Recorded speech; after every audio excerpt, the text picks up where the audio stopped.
Elhamdülillahi Rabbil alemin ve nusalli ve nusallim ala seyyidina Muhammed ve ala alihi ve sahbihi ecma'in. Allah Rabbimizga köngül türlerimizden çıkan uluglarыбыз, indi Peygamberimizge köngül türlerimizden çıkan salavatlarыбыз ham selamlarыбыз bolsa idi. Ayi cemaat eger degen indi kişinin dürüst ahlakı, dürüst terbiyesi bolmasa, ol şuşu algan ilmin kullana almay, hatta üzerine de bağlarına, yakınlarına, kişilerge de fayda kitire turgan yolda indi kullana almaska mümkindir. Hatta kullangan ışraqta da, yani anın indi maksatı, niyeti, terbiyesi dürüst bulmav sebepli olanı üzerine, yakınlarına, umumen kişilerge, cemiyetke ziyanlı itibini kullanırga mümkindir.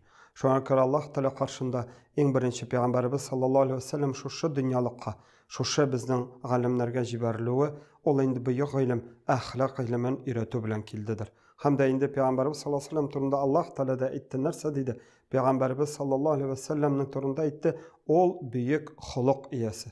Yani büyük ilim iyesi dipkine Allah subhanahu wa ta'ala ana bir asıl revuşta etmedi.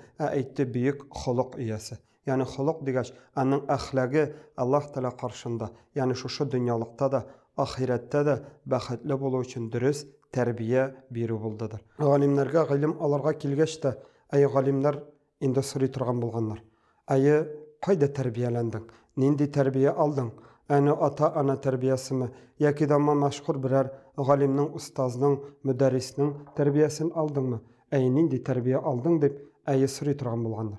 Hatta indi şuşu eğer de bende sırav bergende, gaylim alganda nindi bir vakitte terbiyesizligin kursetse, yaki kurunsa, yani alimlerimiz terbiyeli turgan bulganlar.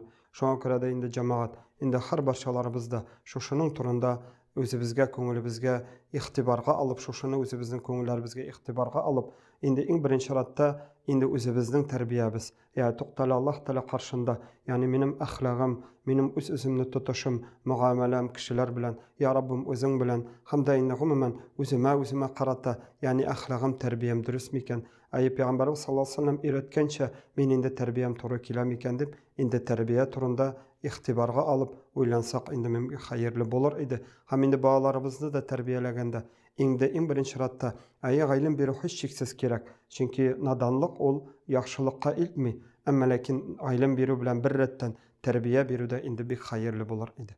Elhamdülillahi Rabbil alemin ve nusalli ve nusallim ala seyyidina Muhammedin ve ala alihi ve sahbihi ecma'in.